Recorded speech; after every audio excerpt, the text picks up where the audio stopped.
13 साला महनूर मेरे साथ मौजूद है। अपने बाप की दरिंदगी का शिकार हुई है। तो घर कोई नहीं था, भाई लोग कहीं बाहर गए हुए थे। किसी को बताया या कुछ कहा तो तुम्हारी माँ की तरह तुम्हें भी कत्ल कर दूंगा। जब आपके साथ ये सब कुछ शुरू हुआ आपकी उम्र कितनी? मेरी 13 साल और थी। आप 14 साल की हुआ, मतलब 1 साल से ये सब कुछ हो रहा है। आपका मेडिकल हुआ? जी मेडिकल हुआ है, उसमें साबित भी हुआ है। अपने वालिद के सामने गई हो? जी गई हूँ एक बारी। वो मुझे आगे से उस टाइम पुलिस के सामने धमकियाँ दे रहे। कभी हमला नहीं हुई? पेट में दर्द होती थी तो फिर मैंने पापा को बताती थी, वही दवाई ला के देते। फिर आपको दवाइयाँ भी देते थे? जी 13 साला महनूर मेरे साथ मौजूद है।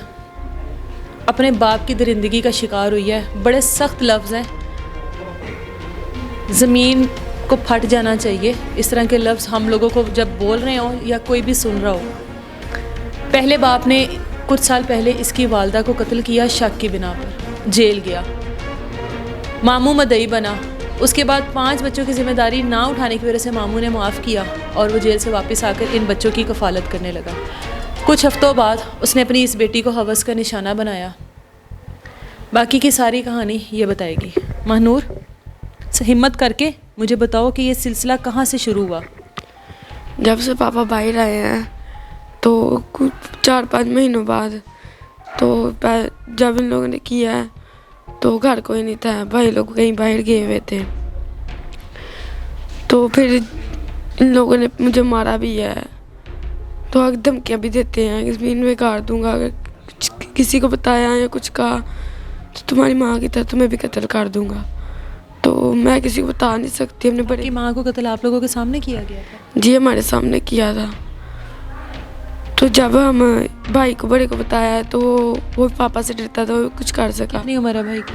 भाई की 17 साल उम्र है। जब आपके साथ ये सब कुछ शुरू हुआ आपकी उम्र कितनी थी? मेरी 13 साल और थी। आप 14 साल की हो आप, मतलब 1 साल से ये सब कुछ हो रहा है? जी 1 साल से आपको कोई बड़ा नहीं मिला जिससे आप ये बात शेयर करती, भाई के अलावा? नहीं, घर में कोई आता जाते नहीं था, ना हमें किसी से मिलने देते थे। तो एक बारी पहले मैं आप ही घर आई हूँ, तो फिर आई हूँ इस बारी फिर मैंने आप ही को पापा बाबा कॉल कर रहे थे कि भेजो, नहीं तो मैं पुलिस में रिपोर्ट दर्ज करवाऊँगा।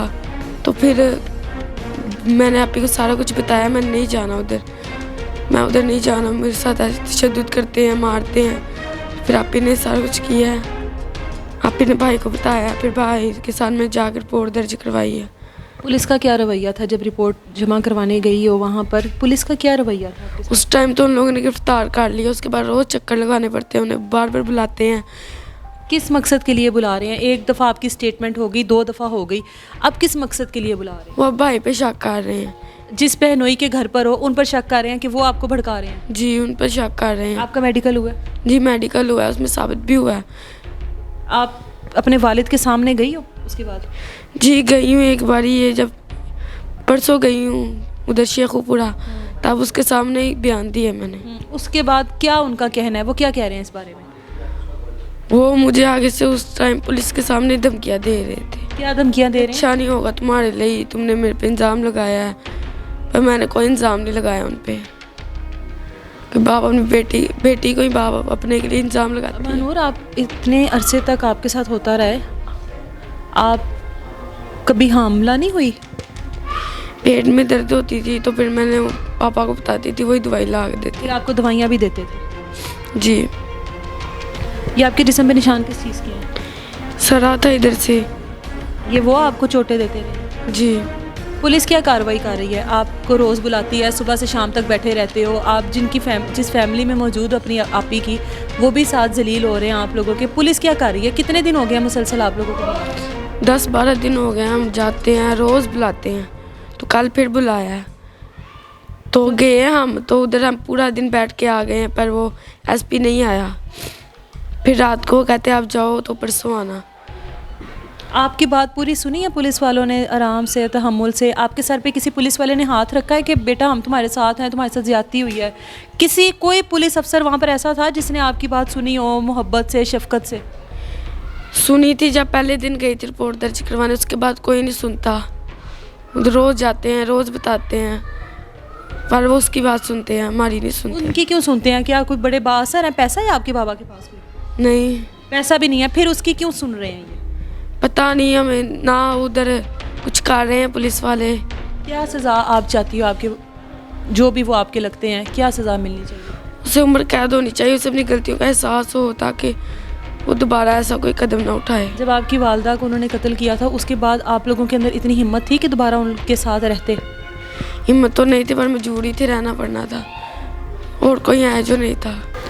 ये इस टाइम अपनी आपी के घर आई है और वो भी किसी मुश्किल वक्त में आई थी अपनी आपी के घर, और इसको मौका मिला अल्लाह की तरफ से कि अपने बाप का ये जो भी राज था इसके दिल में 1 साल से उसको एक्सपोज करती।